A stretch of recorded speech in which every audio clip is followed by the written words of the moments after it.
Great. Thanks everyone for joining us today. Today we are happy to have Uri giving a talk about convergence and sample complexity of first-order methods for agnostic reinforcement learning. Uri is a final year PhD student in Aviv University, advised by Tomer Koren and Ishai Mansour. His research is in stochastic optimization, reinforcement learning theory, and potentially also in bridging the two, as Uri will show us today. Thanks a lot for accepting our invitation, and the stage is yours. Thank you. Thank you very much, Luca. Happy to be here and talk. And please, if there are any questions, don't be afraid to stop me. Okay, so just to focus on what we're going to talk about. So we're talking about reinforcement learning theory and the function approximation setup, where we seek for algorithms that scale that with complexity that does not scale with the size of the state space. So within the regime of our theory with function approximation, we can basically, we have to assume something. So there are kind of two approaches to do theory in this area. The first, and maybe the more popular in recent years, is to assume that the environment has some convenient structure that we can exploit for efficient exploration, such as having such as a linear MDP or a bounded Bellman rank and so on. And the other approach kind of assumes access to an optimization oracle and makes some exploratory assumptions, such that, for example, the initial state distribution provides good coverage of the optimal policy. And this is the area where we're going to be today. So the motivation of the works I'm going to talk about is at the high level, maybe gaining more understanding in modern policy optimization algorithms that we use in practical settings, and also maybe get new insights on how to design them. So in that sense, that's why we wanted to not make any structural assumptions on the environment. Because more often than not, in these algorithms that kind of at a very high level operate by going through a number of iterations, where in each iteration we roll out a policy to collect samples, then we construct an empirical objective function and optimize an actor network to minimize this objective function that we constructed. So more often than not, we don't have any inductive bias baked into the actor model about how the environment is, what kind of structure the environment has. In addition, we really in this, it makes sense to assume access to an optimization oracle to the policy class, since really in each iteration, we are using SGD to optimize a neural network model to select a new policy from the class, where this policy class is induced by all policies representable by the actor network. And we don't want to make any parametric assumptions on the policy class, because we don't want to limit the theory if it, for it to apply only to bounded depth networks and so on. And of course, we want to obtain convergence rates that are independent of S. So in this context, we do have much theory about policy learning algorithms that more or less fit into what I just described. And it's important to remember that currently all these theoretical works require completeness of the policy class, which means basically that if you take a policy within your class and you perform an update step with the algorithm, then the updated policy should be in the class again. This is completeness. And as a result, all these algorithms actually only apply in realizable settings. So this is maybe another motivation to keep in mind, that maybe we wanted to obtain results that are also applicable to at least some non-realizable settings. So everything I'm going to talk about is based on these two works that we published in the recent year. So at a high level, what we're going to go through is the following. So we're considering like a agnostic policy learning setup, in the sense that we have this policy class pi, and we want to minimize the value of pi learn approximate optimal policy. Where I'm minimizing the value because I'm thinking about the cost MDP. I'm going to define it shortly. And we are looking at an agnostic setting in the sense that we do not assume that our policy class contains the truly optimal policy. So first, we're going to go through some kind of more of a conceptual part where we talk about how we can view large state space RL as a black box constraint optimization problem. And here we're going to kind of have some design choices. We're going to prove some things that will allow us to do this. And in addition, we will have to make an assumption that the value function satisfies the variation gradient dominance condition. And I will, of course, define it in the next few slides. But this is really the key structural assumption that we require in our work. So after having this kind of reduction in place, it will allow us to go back and forth between discussing reinforcement learning algorithms and first-order optimization algorithm in a kind of a black box setup, which will allow us to discuss maybe how we can view existing algorithms as instantiations of first-order optimization in an RL setup, and also derive new algorithms. So as mentioned, all the algorithms we are going to consider have this high-level setup where we go through the number of iterations k, roll out the policy, construct an objective, and optimize it to obtain the next policy. And we're going to use the optimization perspective to get an iteration complexity bound. That is the number of iterations k, or actually get a convergence rate in terms of the number of iterations k. And this is really where we're going to spend the bulk of the talk.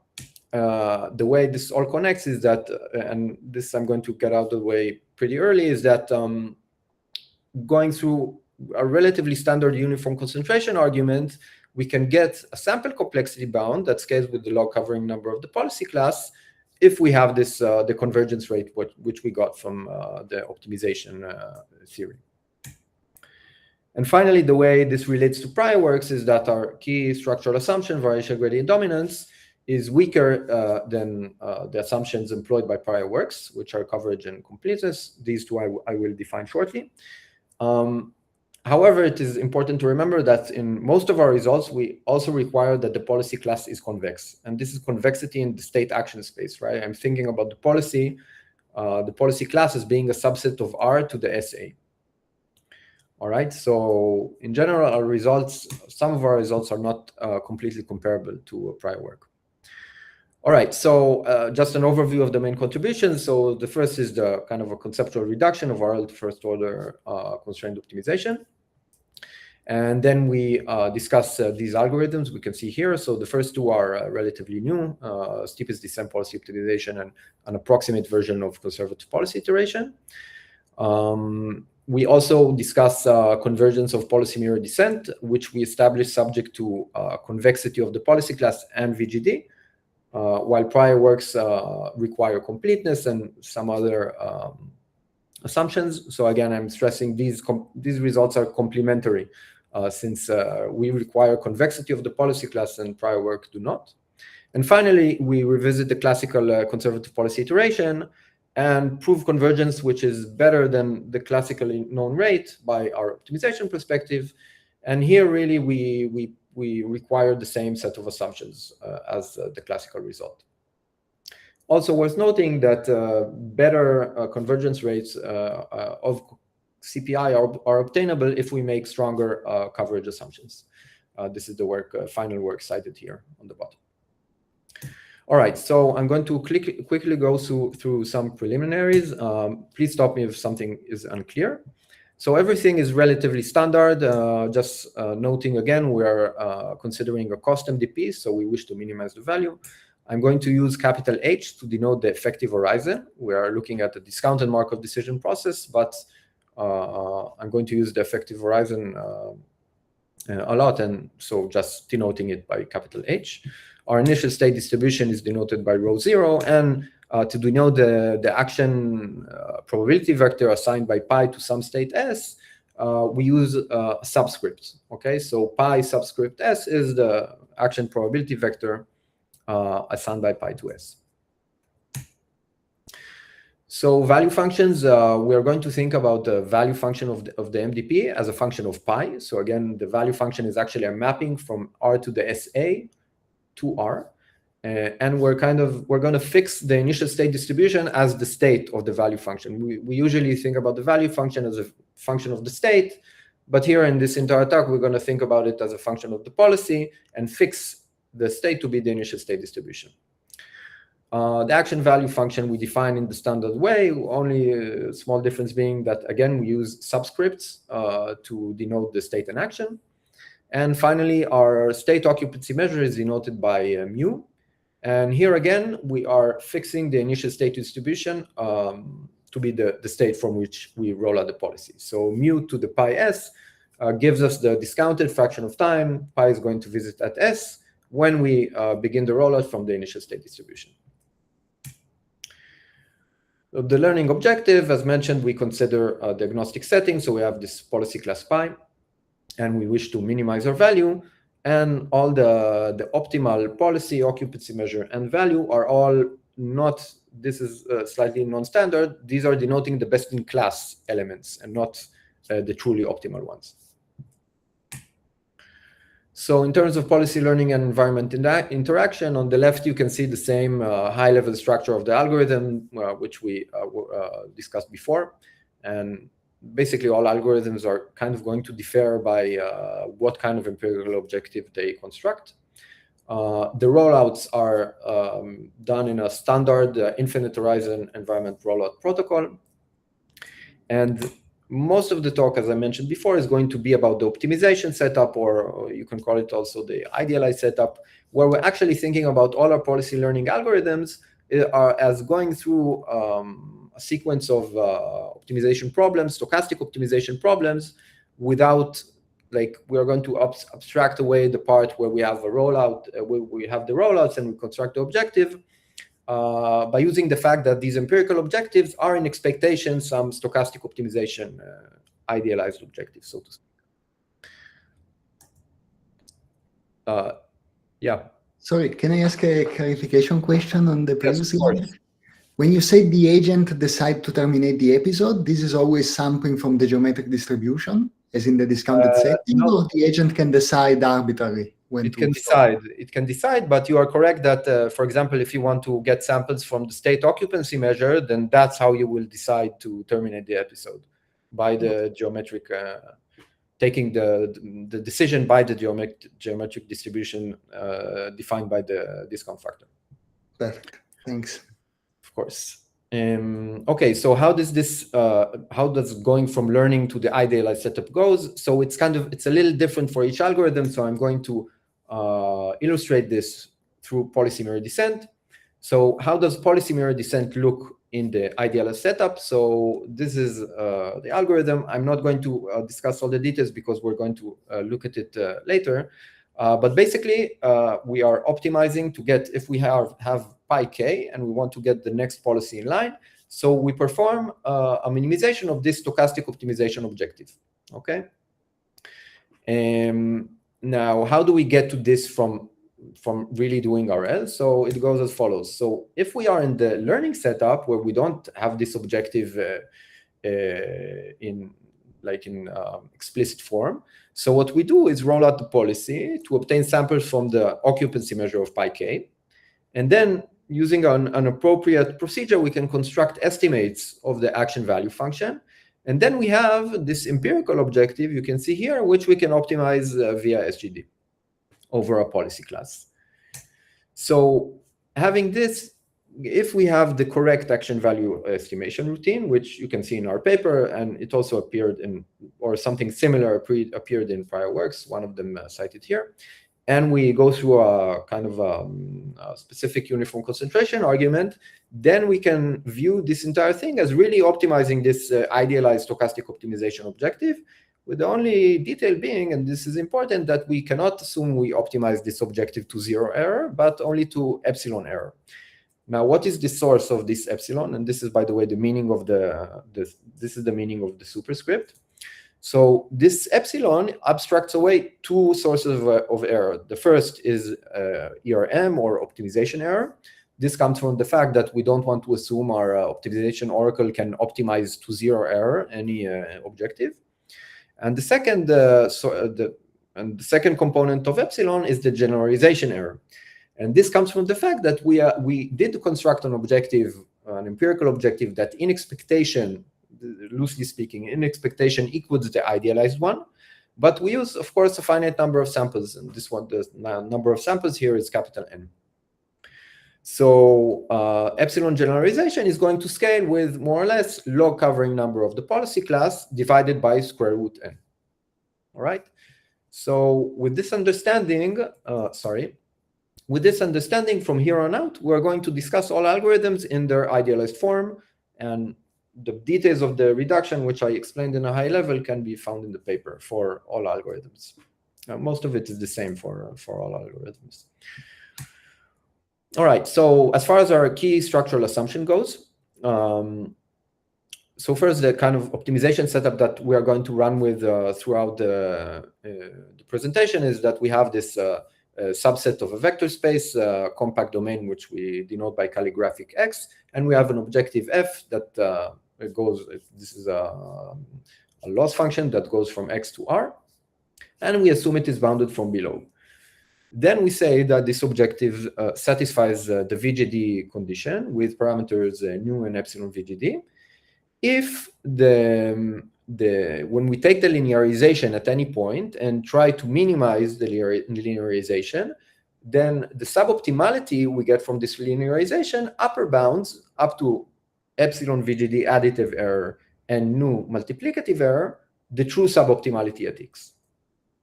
Right, so perhaps it's easiest to think about this intuitively as a more general form of convexity. However, important to note these are not convex functions. If we had convexity at the minimizer, which is a stronger assumption, this is how it would look. So the differences being that we don't have the parameters to quantify the error, and also that we take X star like the true minimizer with the linearization, and don't have the possibility to minimize the linearization specific to that is specific to that point. Okay, so this we didn't come up with this definition ourselves. This was employed by prior work in the context of policy gradients. And yeah, just to note, we can think about this as kind of a constrained variant of the well-known PL inequality, which we have at the bottom here.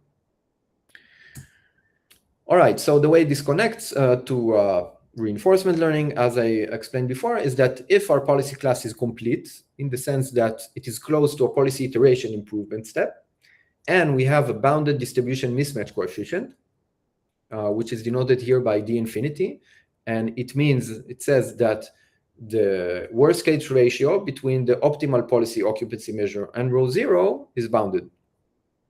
So if we have these two conditions, then we have that our value function satisfies the VGD condition with these parameters. So nu is capital H times D infinity, and the additive error epsilon VGD is 0.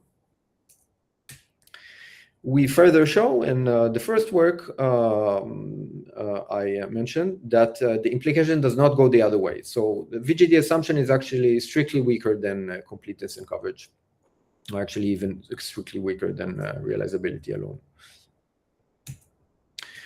All right, so unless there are any questions, I will now go into the first part of the talk, which is the high-level components of how we view reinforcement learning in large state space as a constrained optimization black box problem. I think it looks good. No question. All right. On my side. Cool. So the ingredients of the reduction are as follows. The first step is to apply the policy gradient theorem and have an appropriate gradient step estimation routine. Then to arrive at the optimization setup, we need to choose some norm that induces non-Euclidean geometry over pi, and the reason will be clear shortly. Will be made clear shortly.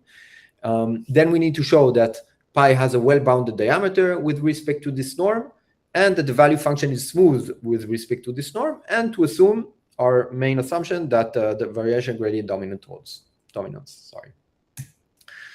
So for this first step of the reduction, which is estimating the gradient step, we actually already saw most of it. The only extra part we were missing is saying that this idealized objective, which we are now considering, is actually minimizing the linearization of the value function.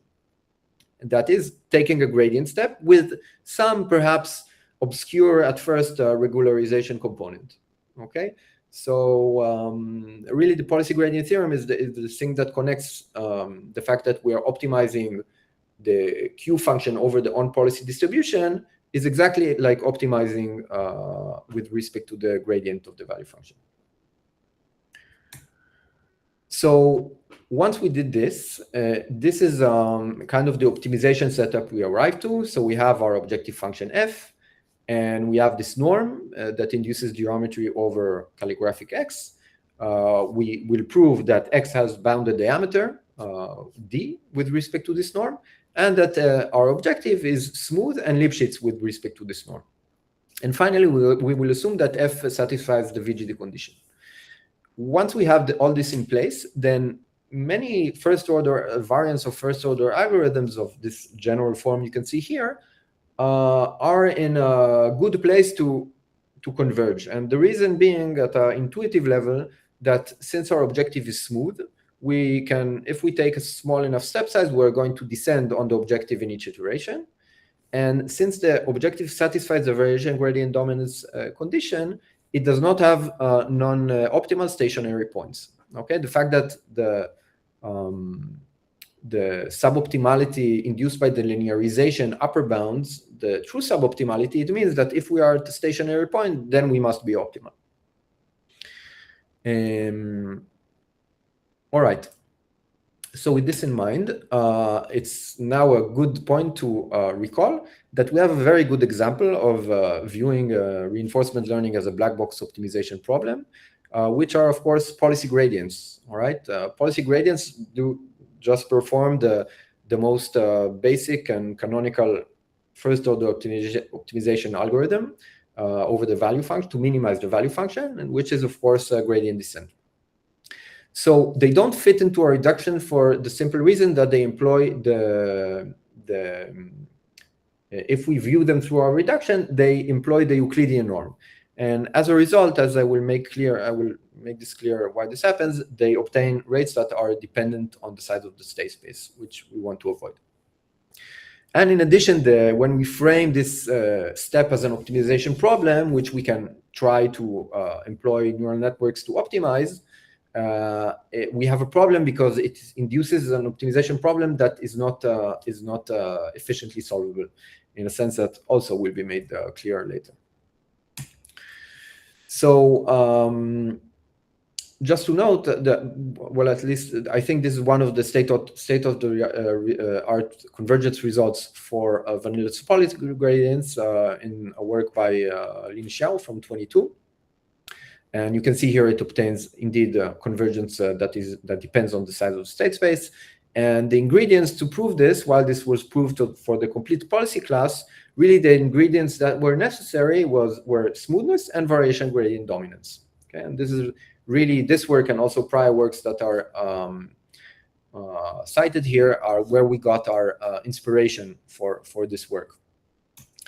So as mentioned, we have these disadvantages of non-computability of the objective and having rates that scale with S, and these originate in the Euclidean norm. So we can approach our mission in this talk by asking how can we fix vanilla policy gradients, in the sense that how can we choose a different norm so that we get both things, both a computable objective and a convergence rate that does not depend on S. So here we arrive at steepest descent policy optimization. And to present this algorithm, I will first need to make this definition of a local norm. So it's really straightforward. It's just a local norm is just a mapping that assigns to each point in our domain a norm that may depend on that point of the domain. So if we look at the vanilla policy gradients on the left-hand side, and then on the right-hand side, we perform the exact same step, with the difference being that instead of using the Euclidean norm to measure distance between pi and pi k, we use the Euclidean norm, but weighted according to the on-policy occupancy measure. Okay, and what this does, sorry, so first maybe just to make the definition clear, this is a local norm in the sense that each policy defines a norm by going through L2 weighting over the states and then taking the Euclidean norm over the actions at each state. All right? So the important thing with this local norm is that any two policies we take in our policy class are now the distance between them is bounded by a constant, okay? Because what we did is now we're weighting over the state space instead of summing over it like you do with the Euclidean norm, okay? And this is super important because when we prove convergence in a constrained smooth setup in optimization, then we're going to have a convergence rate that scales with the diameter of our domain. All right, so now that we have a norm that induces a geometry such that every two policies are only bounded away by the constant, this is how we actually get rid of the dependence on S. Yes, Luca. Can I ask something? The linearization part between vanilla policy gradient and your variant is exactly the same, or you need to weight with the occupancy, the inner product? Yeah, so these are exactly the same. These are exactly the same. Yeah. Okay. Yeah, these are exactly the same. When we the form that we usually see this inner product is by weighting of there is a weighting over the occupancy, the on policy occupancy measure, and then optimizing the Q function each state against your policy. But the policy gradient theorem lets us just combine it into this form. I see. Okay. Actually, I don't think now I realize that I maybe should have written this, but it's basically written here. This is the policy gradient theorem, that the expectation of taking expectation over the on policy occupancy, and then at each S we take the inner product between the action value function and our policy at that state. This is exactly equal to taking the inner product between the gradient of the value function and our policy, where this second inner product is in R to the SA. So the first inner product is for each S, it's in RA, and the second one is in R to the SA. I see. Thanks. I didn't catch that. Basically, policy gradient theorem and linearity of the inner product make it. Yeah, now I realize I should have had this written somewhere, but I forgot. No, perfect. Thanks. Thank you for the question. All right, so now we are okay. We have a norm that kind of looks promising for what we're trying to do, and just to have a sense of what we're doing in the black box optimization setup. So on the left-hand side, on the bottom, you can see vanilla gradient descent, which is just the optimization, the mirror of the RL parlance in the optimization parlance, and if we look at what we converted vanilla policy gradients to, it's actually to this maybe more general form of gradient descent, where we don't use the Euclidean norm to regularize the update step, but rather we use this local norm at each step. So we are getting close to achieving what we wanted, because as mentioned, we already got a norm and we showed that our diameter of our domain is well bounded with respect to this norm. And we already have our VGD assumption. The only component we are missing is proving that our objective is indeed smooth. And maybe Lipschitz, but this is the simpler part, so I'm not going to discuss this. The smoothness is the interesting part.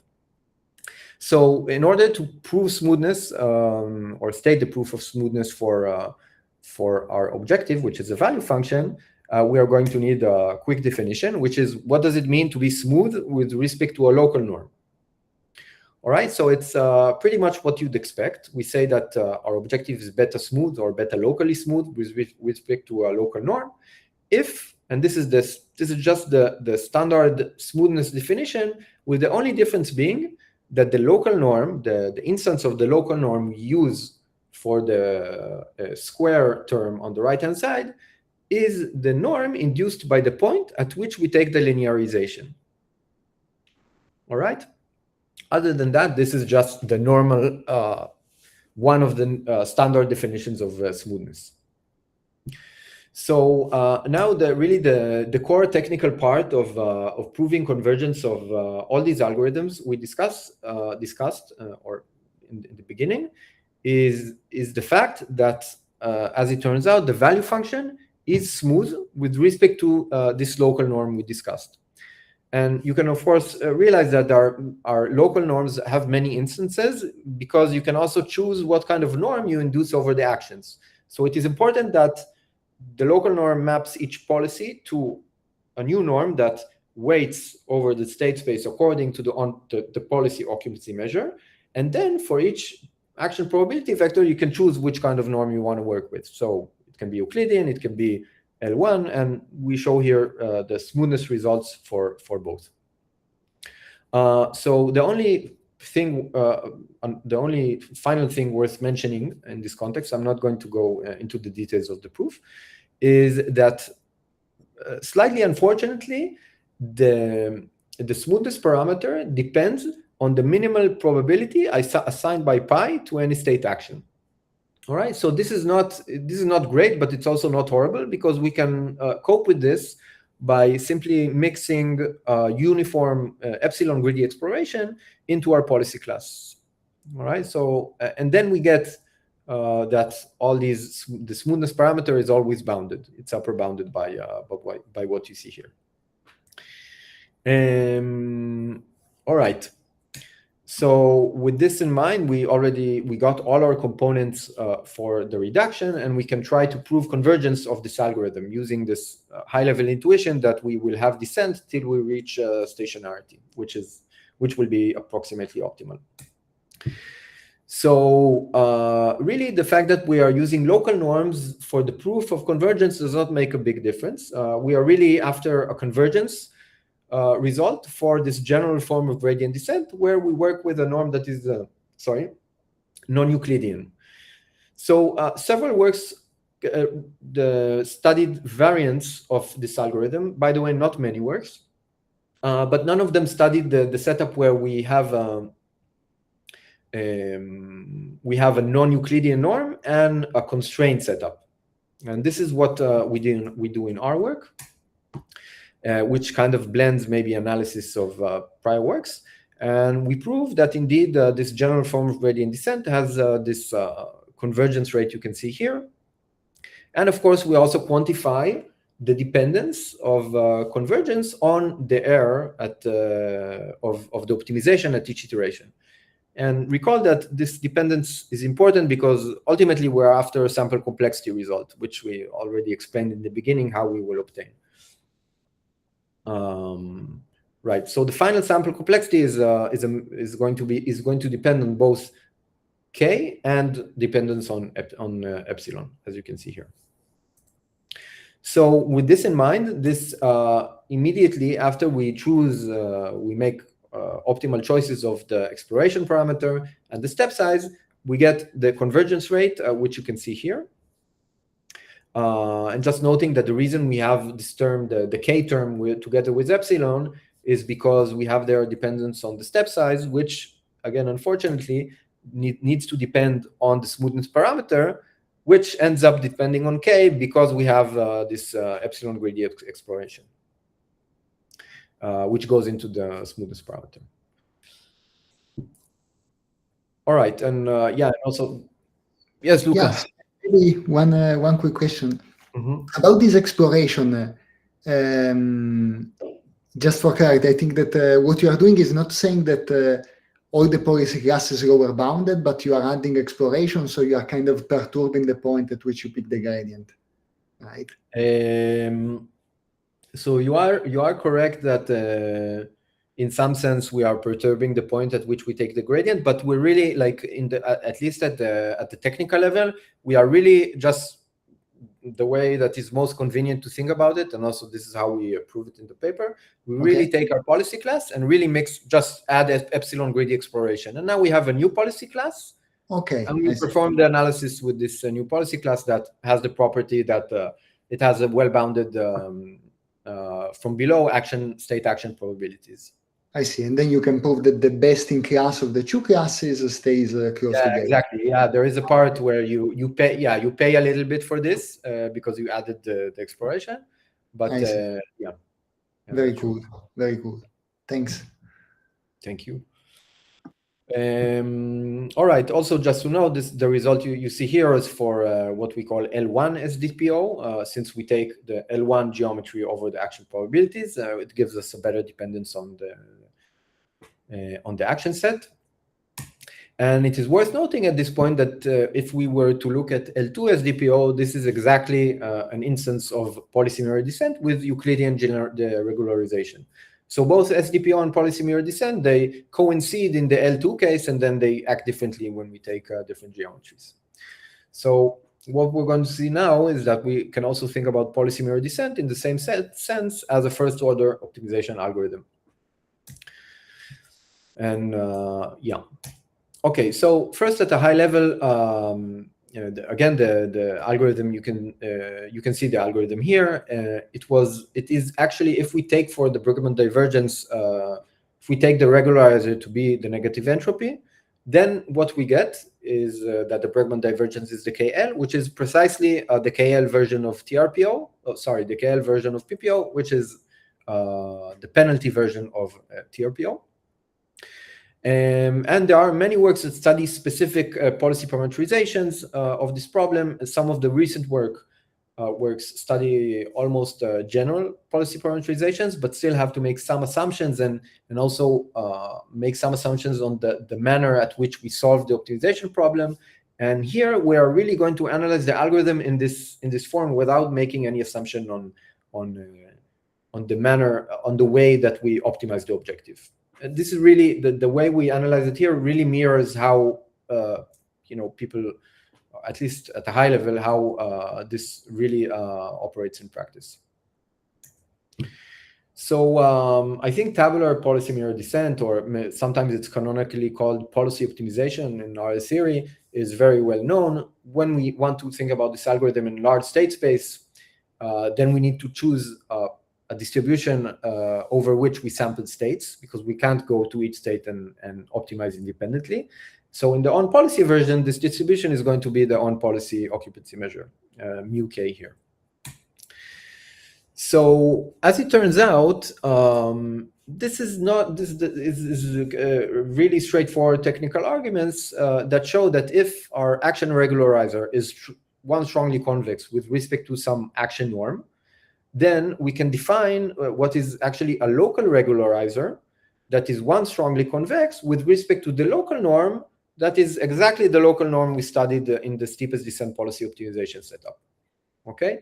And the connection is that if R is strongly convex with respect to an action norm circle, just a general action norm, then the local norm we're going to get is the L2 weighting over the states, and then circle norm over the actions. And as it turns out, the Bregman divergence of this local regularizer is precisely the expectation over the Bregman divergences, as we can see in the original algorithm version. So the two algorithms that you see here, the first one in the blue box and then the second one, which is written now without any expectations at all, they are exactly the same. And you can see that the Bregman divergence is indeed, this is just a notation, is the Bregman divergence of the regularizer R subscript pi k. So what this tells us is that really what policy mirror descent does in a first order black box optimization sense is follow a standard Bregman proximal point update step. This is equivalent to saying that this is a mirror descent update step. The only reason I'm calling it Bregman proximal point because the analysis goes through smoothness of the objective rather than its convexity. So the analysis comes from a world or from literature about proximal point methods, while literature on mirror descent usually does not assume smoothness and exploits convexity of the objective. But in terms of how the update looks, it is the same for both of them. So really what we can say is that we are, this is again, like we had the optimization parlance for steepest descent policy optimization. This is the optimization notation for policy mirror descent. This is just following these mirror descent or Bregman proximal point update steps with a local regularization. So this is actually just regularization that adapts to the local norms at the iterate at each step. So for this too, we prove convergence. This was actually in the first work. And here, unfortunately, we depend on the smoothness of the action regularizer. This is one of the directions for future work, maybe. And I will just mention that this class of algorithms is actually pretty well studied. We required some technical. We had some technical differentiation from prior work, so we had to kind of work for it ourselves. But it's really similar to results that are already published about this class of algorithms. Yeah, and that's pretty much all I wanted to say about policy mirror descent. And we will, yeah, and here I'm just, this is, if we want to take a quick look, this is kind of just looking at the two generalizations we can think about gradient descent. One is mirror descent, the other is proximal gradient. And actually there is another one which we discussed. This is steepest descent method that is not shown here. And as I mentioned, on the proximal gradient side, the important part of the analysis builds on smoothness of the objective. So that's why we call, yeah, we say that policy mirror descent follows a Bregman proximal point update. All right, so now we arrive at the discussion of conservative policy iteration. And what we're going to do is analyze CPI through the lens of the Frank-Wolf algorithm. All right, so you can see here the CPI algorithm as it was published in the seminal work of Kakada and Langford. So really what we do is in each step, we optimize the advantage of the current policy. And then we take the policy that we obtained, and this is actually the policy iteration chosen policy. And we kind of make a more conservative update by not taking the policy iteration policy, which is denoted here by pi tilde, k+1, but we're taking a mixture of it and the previous policy, a convex combination of it and the previous policy, actually. So what Kakada and Langford showed is that if we make appropriate choices of the step size of how we mix the two policies in a manner that kind of maximizes the current gain in advantage in each step, and then break when we reach our desired accuracy, then we can obtain convergence, even though we have errors in the update step. Okay, so really the motivation of this algorithm was to cope with the fact that we have errors in the update step. This is, I remind you, this is the epsilon we have there on the optimization. And cope with it without adding extra assumptions. I am pretty sure that if we look at, for example, approximate policy iteration, where we don't do this conservative update, then we can still prove convergence, but we would require stronger coverage assumptions. Okay, so the idea here is that by introducing this conservative update, we do not require more assumptions other than completeness and bounded distribution mismatch. So you can see here the sample complexity result. Sorry, this is not sample complexity, this is iteration complexity. The iteration complexity result that was originally proved and then revisited later in several works. And it says that after order of 1 over epsilon squared iterations, we reach an epsilon optimal policy up to this scaling of that you can see here of 8 squared, the infinity, the distribution mismatch. So this really gives us a convergence that in terms of k is 1 over square root k. So now this, of course, this is a relatively straightforward observation that was made in prior works, as it was for the case of policy mirror descent, that what CPI is actually doing is optimizing the scaled version of the linearization of the objective. So again, this is just the policy gradient theorem applied in a straightforward manner. So for example, one of the works where this was observed and mentioned was the work of Bandari and Rousseau. This does not appear in the journal version, but the version that was published in the conference 21 in AI Stats, if I'm not mistaken. And but there while they make this observation, they don't use this lens of Frank Wolf to actually analyze the algorithm. So they actually consider the tabular setup and go through an analysis that goes through the decoupling of the optimization at the state level, and as a result, it does not apply under the VGD assumption, and it also does not in that work does not cope with errors in the update. But the convergence rate obtained is, of course, much better. It's geometric and not 1/k like here. So what we do in our work is observe that we can actually analyze this algorithm under as a Frank Wolf algorithm by making two relatively simple observations. The first one is that Frank Wolf works equally well for VGD objectives as it does for convex objectives. So it's originally designed for convex objectives, but really what it needs is the VGD assumption. And the other one is that we can prove that the value function is smooth with respect to the infinity one norm. So here, this is no longer a local norm. This is the norm that looks over the entire state space and takes the state at which the action vectors in L1 sense are furthest apart. And that is the norm of, if we take two policies, that and measure their distance according to this norm. So as a result, I'm already writing this the convergence result in terms of RL by going through the Frank Wolf analysis under our assumption of VGD and our smoothness proof.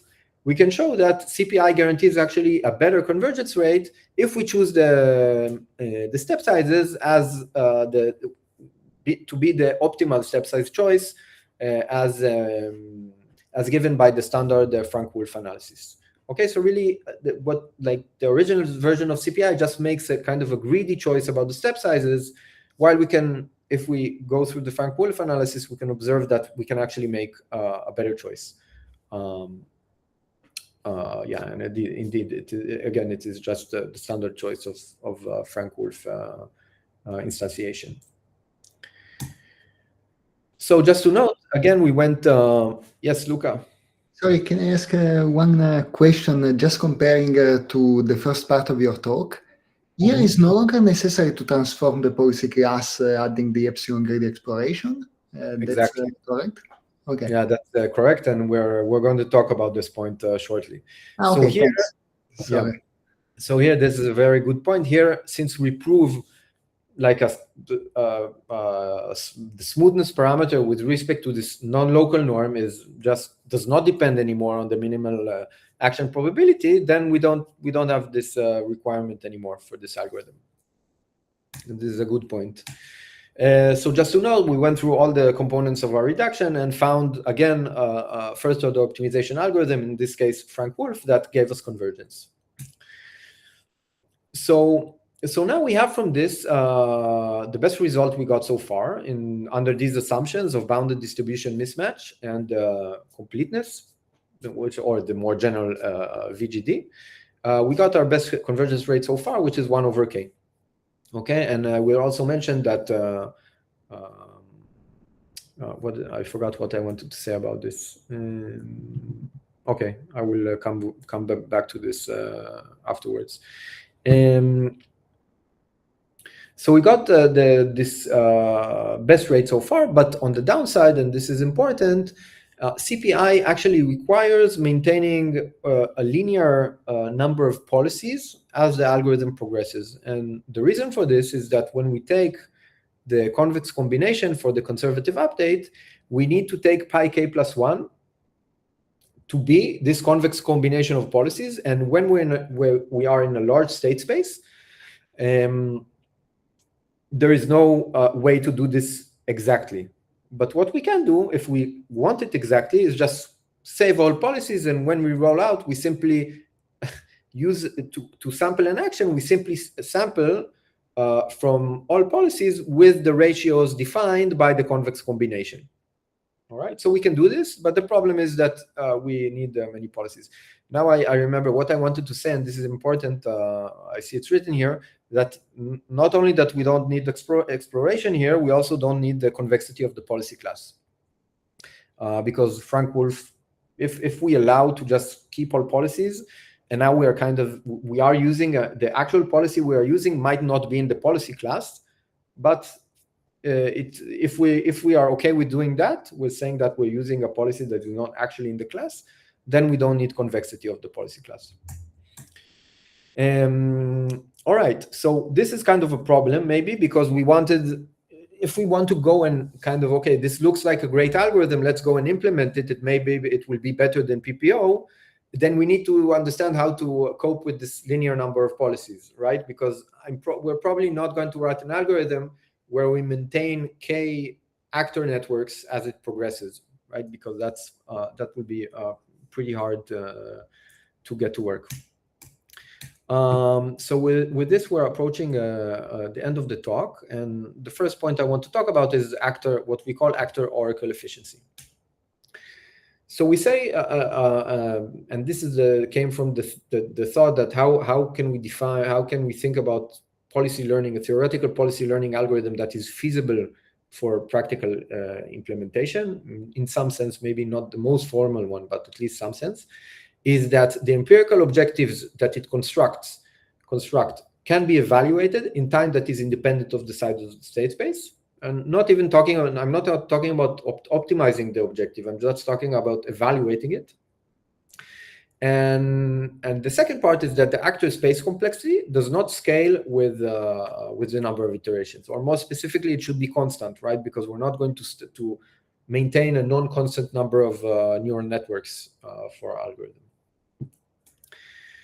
So indeed, to illustrate this, the objective given by vanilla policy gradients is not an objective that we can approximate up to reasonable error without being dependent on the size of the state space, because the Euclidean norm over the difference between policies requires us to estimate the objective at a specific policy pi to go through the entire state space and measure the distance between each pair of action probability vectors. And CPI, of course, as mentioned, is not actor oracle efficient because it requires maintaining the entire history of policies. So there is a remedy for this, and it is the natural remedy, which says that, okay, let's just perform the second convex combination step, but let's perform it let's approximate it. And then we only need to maintain 2 actor networks at every given time, because we just optimize, well, actually 3 maybe, if you think about the first, the pi tilde. And then we can optimize the pi k plus 1. We can optimize it to get close to the convex combination that we really require.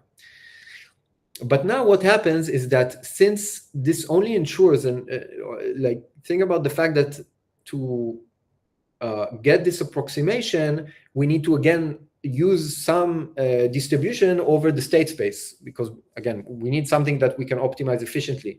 So it's natural to take the on-policy distribution. We don't have an idea for another choice that is going to get a better result, again, without further assumptions. So when we do this, again, we get that pi k plus 1 will be close to the true pi k plus 1, the pi k plus 1 that we really wanted. It's only going to be close to it in local norm sense.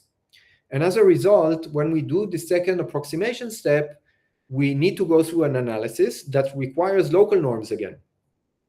And as a result, again, we get we gain the actor oracle efficiency. Now we don't need to maintain many policies, but we paid because, again, we need exploration and we get the suboptimal rate. So I just want to highlight something here that keeps popping up, that if we want these efficient algorithms and to like actor oracle efficient and analyze them through the lens of first order optimization, then we need this to work with these local norms. And then we need to add greedy exploration, which leads to suboptimal rates, as we saw. All of them are 1 over k to the power of 2 over 3.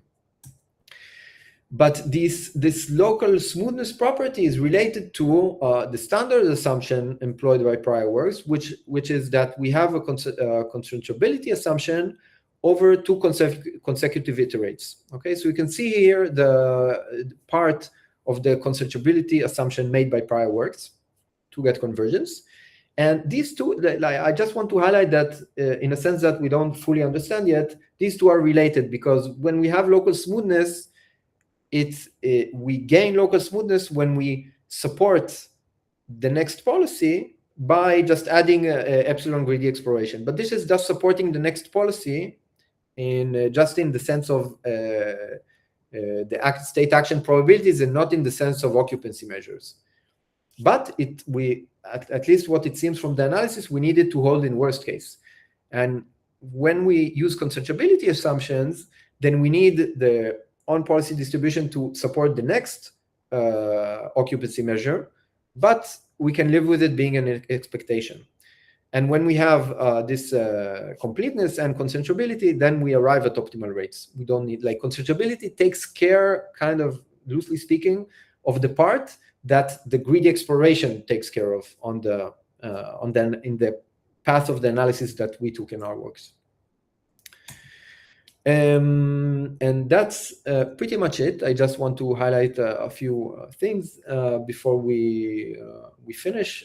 First is that this is another nice property of using VGD rather than completeness and coverage, is that we can actually measure, by using the appropriate procedure, we can measure the VGD parameters at the point where the algorithm progresses, as we ran some experiments, which you can find in our second work.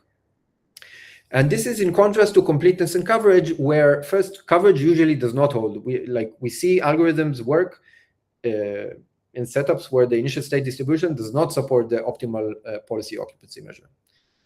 So not only that we can measure VGD, but it also it provides a language that we can work with that gives us more appropriate assumptions to prove convergence, in the sense that here we see that even though we don't have coverage, okay, we don't have a bounded distribution mismatch, we still get convergence, and we can kind of say that it is because the algorithm stepped at points where VGD where the VGD parameters were well bounded. So that's about that. Also, I'm going to say, I said it in the beginning, that the results about PMD and also some of the others we think about them as complementary to existing theory. It's not that this lens of first order optimization it subsumes in any sense the prior results, both because we need sometimes convexity of the policy class, and also, of course, the rates are worse. And it's also worth mentioning that it's not entirely clear. We didn't while we carried these experiments to kind of illustrate the VGD parameters. We don't have an idea whether PPO, for example, really operates in a manner that it optimizes, performs these. Of course, it does operate in the sense we discuss here of going through these consecutive stochastic optimization steps, but we don't know if really the reason it works is because of this lens of first order optimization. It's really not clear, but nonetheless, it's nice maybe to think about it as an option.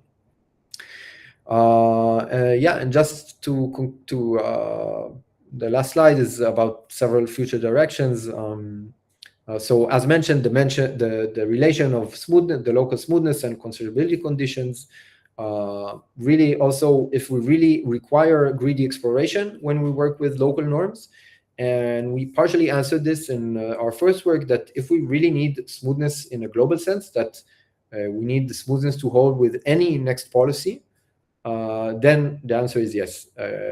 We really need this exploration, but maybe we can adopt a more relaxed notion of smoothness. There is also convergence of Bregman and proxy point method with non-smooth regularizers, which we didn't really get a chance to discuss. And maybe two final things is that we can think about exploration as the problem of escaping first-order stationary points. and then maybe this will lead to new kind of exploration strategies.